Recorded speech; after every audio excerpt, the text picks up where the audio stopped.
రీసెంట్గా పాకిస్తాన్కి మరియు ఆఫ్ఘనిస్తాన్కి మధ్య ఘర్షణ వాతావరణం నెలకొంది. పాకిస్తాన్ ఆఫ్ఘనిస్తాన్ టెరిటరీ పైన ఎయిర్ స్ట్రైక్స్ కూడా చేసింది. అసలు పాకిస్తాన్కి ఆఫ్ఘనిస్తాన్కి మధ్య ఇష్యూస్ ఏంటో ఈరోజు మనం తెలుసుకుందాం. సో ఆఫ్ఘనిస్తాన్లో 2001 వరకు కూడా అమెరికా సపోర్ట్తో ఉన్న డెమోక్రాటిక్ గవర్నమెంట్ ఉండేది. ఆ టైంలో తాలిబన్లు తలదాచుకున్నారు అమెరికా సైన్యానికి దొరకకుండా. ఆ టైంలో తాలిబన్స్కి అప్పటి పాకిస్తానీ గవర్నమెంట్ సపోర్ట్ చేసింది, వాళ్ళకి షెల్టర్ ఇచ్చింది, హెల్ప్ చేసింది. ఎందుకు చేసిందంటే రేపొద్దున తాలిబన్స్ మళ్ళీ అధికారంలోకి వస్తే తాలిబన్స్ అప్పటి డెమోక్రాటిక్ గవర్నమెంట్ని పడగొట్టి వాళ్ళు పవర్ చేజిక్కించుకుంటే వాళ్ళు మనం చెప్పిన మాట వింటారని చెప్పి పాకిస్తాన్ భావించింది. ఆఫ్ఘనిస్తాన్లో ఉన్న ప్రభుత్వం పాకిస్తాన్ కంట్రోల్లో ఉంటే అప్పుడు ఆఫ్ఘనిస్తాన్ తన కంట్రోల్లో ఉండడం వల్ల ఇండియాకి ఎగెనెస్ట్గా ఒక స్ట్రాటజిక్ డెప్త్ లభిస్తుంది అని చెప్పి పాకిస్తాన్ భావించింది. అన్ఫార్చునేట్లీ ఫర్ పాకిస్తాన్, తాలిబాన్ 2021లో అధికారంలోకి వచ్చిన తర్వాత, అంటే అది బలవంతంగా, ఎందుకంటే జో బైడెన్ అమెరికన్ ట్రూప్స్ని అక్కడి నుంచి విత్డ్రా చేశారు ఆఫ్ఘనిస్తాన్ నుంచి. అందువల్ల అక్కడ డెమోక్రాటిక్ గవర్నమెంట్ తాలిబన్స్కి ఎదుర్కొని నిలబడలేకపోయింది. సో తాలిబన్స్ బలవంతంగా అధికారాన్ని చేజిక్కించుకున్నారు. సో అధికారాన్ని చేజిక్కించుకున్న తర్వాత తాలిబన్స్ పాకిస్తాన్ అనుకున్నట్టుగా నడవలేదు. ఇన్ఫ్యాక్ట్ రీసెంట్గా తాలిబాన్కి చెందిన ఆఫ్ఘనిస్తాన్ యొక్క ఫారిన్ మినిస్టర్ ఇండియాకి కూడా విజిట్ చేయడం జరిగింది. ఇండియాకి ఆఫ్ఘనిస్తాన్కి మధ్య రిలేషన్స్ కూడా ఇంప్రూవ్ అవుతున్నాయి. ఇదంతా పాకిస్తాన్కి కంటగింపుగా ఉంది, చాలా ఇబ్బందికరంగా ఉంది. అందువల్ల రెండింటి మధ్య డిస్టెన్స్ పెరిగింది. ఇది ఒకవైపు చూస్తే, ఇంకోవైపు పాకిస్తాన్ ఆఫ్ఘనిస్తాన్ బార్డర్లో పష్తున్స్ అని చెప్పి ట్రైబల్ కమ్యూనిటీ ఉంటారు. ఈ డ్యూరాండ్ లైన్ అని చెప్పి 1893లో బ్రిటిష్ వాళ్ళు డ్రా చేశారు పాకిస్తాన్ని ఆఫ్ఘనిస్తాన్ని సెపరేట్ చేస్తూ. అప్పటికి పాకిస్తాన్ లేదు. సో బ్రిటిష్ ఇండియాని ఆఫ్ఘనిస్తాన్ని సెపరేట్ చేస్తూ డ్యూరాండ్ లైన్ అనే బౌండరీని 1893లో డ్రా చేశారు. ఈ డ్యూరాండ్ లైన్ ఏం చేసిందంటే ఈ పష్తున్ కమ్యూనిటీ ఎవరైతే ఉన్నారో వీళ్ళని 2 భాగాలుగా విడదీసేసింది. సో కొంతమంది అటువైపు ఆఫ్ఘన్ భూభాగంలో ఉండిపోయారు, ఇంకొంతమంది ఇటువైపు బ్రిటిష్ ఇండియా భూభాగంలో ఉన్నారు.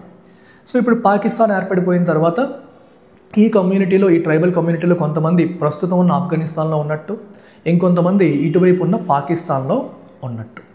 సో పష్తున్ నేషనలిజం, సో వాళ్ళకి సెపరేట్గా కంట్రీ కావాలి, మాకు సెపరేట్గా దేశం కావాలి అనే మూమెంట్ కూడా ఒకవైపు ఉంది. అది పెరిగిపోకుండా ఉండాలని చెప్పి పాకిస్తాన్ ఏం చేసిందంటే ఈ పష్తున్ కమ్యూనిటీ ఉన్న భూభాగాన్ని అంతా, ఈ ట్రైబల్ ఏరియానంతా కూడా వేరొక ప్రావిన్స్లో కలిపేసింది. అంటే వాళ్ళకున్న ట్రైబల్ ఐడెంటిటీని ఒక రకంగా డైల్యూట్ చేసింది. సో అందుకు కూడా ఆ ఏరియాలో ఉన్న ట్రైబల్ ఏరియాస్లో ఉన్న ప్రజలందరూ కూడా పాకిస్తాన్కి వ్యతిరేకంగా కోపంగా ఉన్నారు. ఇదే టైంలో మనకి పాకిస్తాన్లో టెహ్రిక్ ఈ తాలిబాన్ పాకిస్తాన్ అనే ఆర్గనైజేషన్ కూడా ఫామ్ అయింది. సో దీన్నే పాకిస్తానీ తాలిబాన్ అని కూడా అంటాం. This is organisationally distinct from Afghanistan Taliban, but ideologically similar. అంటే ఆఫ్ఘనిస్తాన్ తాలిబాన్ ఏం కోరుకుంటుంది?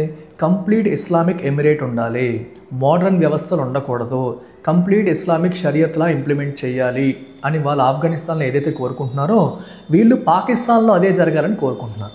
పాకిస్తానీ గవర్నమెంట్ని దించేయాలి. సో వీళ్ళకి కంప్లీట్గా ఈ పష్తున్ కమ్యూనిటీకి ఐడెంటిటీ, కంప్లీట్ ఇండిపెండెన్స్ కావాలి, పాకిస్తాన్లో కూడా ఇస్లామిక్ షరియత్లా ఇంప్లిమెంట్ చేయాలి అనేది వీళ్ళ యొక్క స్టేటెడ్ ఆబ్జెక్టివ్.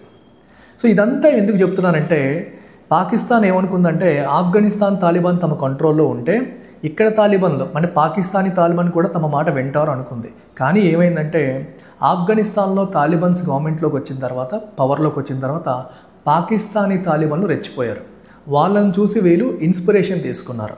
వాళ్ళు ఎలాగైతే అక్కడున్న ప్రభుత్వాన్ని కూల్చేసి అధికారంలోకి వచ్చారో మేము కూడా పాకిస్తాన్లో సిమిలర్గా చేస్తామని చెప్పేసి మిలిటెంట్ అటాక్స్ బాగా పెరిగిపోయాయి 2021 నుంచి.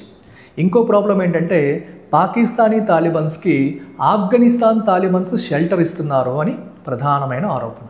సో ఆఫ్ఘనిస్తాన్ తాలిబాన్స్ వీళ్ళు పాకిస్తానీ తాలిబాన్స్కి ట్రైనింగ్ ఇస్తున్నారని, షెల్టర్ ఇస్తున్నారని, సో మాకు వ్యతిరేకంగా రెడీ చేస్తున్నారనేది పాకిస్తాన్ యొక్క ప్రధానమైన కంప్లైంట్. అందుకే ఆఫ్ఘనిస్తాన్ పైన పాకిస్తాన్ ఇప్పుడు కత్తి కట్టింది. ఇవి కాకుండా ఇంకా కొన్ని ఇష్యూస్ ఉన్నాయి. మెయిన్ థింగ్, ఆఫ్ఘనిస్తాన్ అనేది ఒక ల్యాండ్ లాక్డ్ కంట్రీ. అంటే ఆఫ్ఘనిస్తాన్ చుట్టూ మనకి ఎక్కడ సముద్రం కానీ వాటర్ బాడీస్ కానీ పెద్ద వాటర్ బాడీస్ కనిపించవు. సో చుట్టూ ల్యాండ్, వేరే కంట్రీస్ సరౌండ్ చేసి ఉన్నాయి. సో ఆఫ్ఘనిస్తాన్తో ఎవరైనా ట్రేడ్ చేయాలి అంటే భూభాగం కానీ భూమి మీద నుండే చేయాలి, ల్యాండ్ ద్వారానే చేయాలి, సముద్ర మార్గంలో చేయడానికి కుదరదు, లేదా ఎయిర్ ఫేర్ ద్వారా చేయాలి. కానీ ఎయిర్ ద్వారా చేయాలంటే మనకి బాగా ఎక్స్పెన్సివ్. సో ఇంటర్నేషనల్గా ట్రేడ్ ఎక్కువగా జరిగేది సముద్ర మార్గం గుండానే. అన్ఫార్చునేట్లీ ఆఫ్ఘనిస్తాన్లో చుట్టుపక్కల సముద్రం లేదు, land locked. So nearest port కోసం వాళ్ళు పాకిస్తాన్ మీద ఆధారపడాలి. పాకిస్తాన్లో ఉన్న గ్వాదర్ పోర్ట్ పైన వాళ్ళు ఆధారపడతారు. సో ఆఫ్ఘనిస్తాన్కి ఏదైనా రావాలంటే గ్వాదర్ పోర్ట్కి వచ్చి పాకిస్తాన్ గుండా ఆఫ్ఘనిస్తాన్లోకి రావాల్సిన పరిస్థితులు ఉన్నాయి, లేదా ఇరాన్ ద్వారా రావాలి. కానీ ఇరాన్లో ప్రాపర్ పోర్ట్స్ అనేవి లేవు. ఇది పరిస్థితి. సో ఆఫ్ఘనిస్తాన్తో గొడవైనప్పుడల్లా పాకిస్తాన్ ఏం చేస్తుందంటే పోర్ట్కి యాక్సెస్ కట్ చేస్తుంది, ట్రాన్సిట్ అనేది ఆపేస్తుంటుంది. దీనివల్ల కూడా పాకిస్తాన్కి ఆఫ్ఘనిస్తాన్కి ఇష్యూస్ అనేవి వస్తున్నాయి. సో రీసెంట్గా మీరు గమనిస్తే గడిచిన కొన్ని సంవత్సరాల్లో ఈ పాకిస్తాన్ మీద ఉన్న డిపెండెన్సీ తగ్గాలని చెప్పి ఆఫ్ఘనిస్తాన్ కూడా ఆల్టర్నేట్ సోర్సెస్ చూస్తుంది. అందుకోసమే ఇండియా ఇరాన్లో చాబహార్ పోర్ట్ కన్స్ట్రక్ట్ చేస్తుంది. సో ఈ చాబహార్ పోర్ట్ ద్వారా మనం పాకిస్తాన్ని బైపాస్ చేసి, ఎందుకంటే పాకిస్తాన్ మనల్ని అలో చేయదు ఆఫ్ఘనిస్తాన్ డైరెక్ట్గా రీచ్ అవ్వడానికి. సో ఇరాన్లో ఉన్న చాబహార్ పోర్ట్కి వెళ్ళి అక్కడి నుంచి మనం ఏదన్నా ఆఫ్ఘనిస్తాన్కి పంపించాలంటే పంపించే అవకాశం వస్తుందని చెప్పి చాబహార్ పోర్ట్ని కూడా ఇండియా డెవలప్ చేయడం అనేది జరుగుతుంది. అన్ఫార్చునేట్లీ ఆ చాబహార్ పోర్టు పైన శాంక్షన్స్ ఉన్నాయి. దానికి ఇంతకుముందు యుఎస్ వైవర్ ఇచ్చింది, కానీ ఇప్పుడు మళ్ళీ శాంక్షన్స్ వైవర్ని లిఫ్ట్ చేసేసింది. సో ఆ పోర్ట్ పూర్తి స్థాయిలో ఇంకా ఆపరేషనైజ్ అవ్వలేదు. It is a main problem right now. So ఇప్పుడు ఇదంతా మనం ఎందుకు చెప్తున్నామంటే పాకిస్తాన్కి ఆఫ్ఘనిస్తాన్కి మధ్య రెండు ఇస్లామిక్ కంట్రీస్ అయినప్పటికీ, పక్కనే ఉన్నప్పటికీ చాలా ఇష్యూస్ ఉన్నాయి. అందులో ఒక ఇష్యూ ట్రేడ్కి సంబంధించింది, ఇంకొకటి రెఫ్యూజీ క్రైసిస్. చెప్పాను మీకు 1979 తర్వాత వచ్చిన చాలామంది ఆఫ్ఘనిస్తాన్ రెఫ్యూజీస్ని పాకిస్తాన్ బలవంతంగా డీపోర్ట్ చేస్తుంది, వాళ్ళకి పంపిస్తుంది. అదొక ప్రాబ్లం. అలాగే పాకిస్తాన్కి తలనొప్పిగా మారిన పాకిస్తానీ తాలిబన్స్ని ఆఫ్ఘనిస్తాన్ తాలిబన్స్ సపోర్ట్ చేస్తున్నారని, షెల్టర్ చేస్తున్నారనేది అనదర్ ప్రాబ్లం. రెండవది, ఆఫ్ఘనిస్తాన్లో ఉన్న తాలిబన్స్ కంప్లీట్గా పాతకాలపు మనుషులు, షరియత్ ఇస్లామిక్ లా తీసుకురావాలి అని చెప్పి భావించేవాళ్ళు. కానీ పాకిస్తాన్ కంప్లీట్గా పాతకాలం కాదు, it's an Islamic republic. Modern institutions ఉంటాయి, ఇస్లాంకి ఇంపార్టెన్స్ కూడా ఉంటుంది. సో కంప్లీట్గా ఐడియాలజికల్లీ సేమ్ అని కూడా మనం చెప్పలేం. సో ఇలా వేరియస్ ఇష్యూస్ పాకిస్తాన్కి ఆఫ్ఘనిస్తాన్కి మధ్య కూడా ఉన్నాయి. So although both of them are Islamic nations.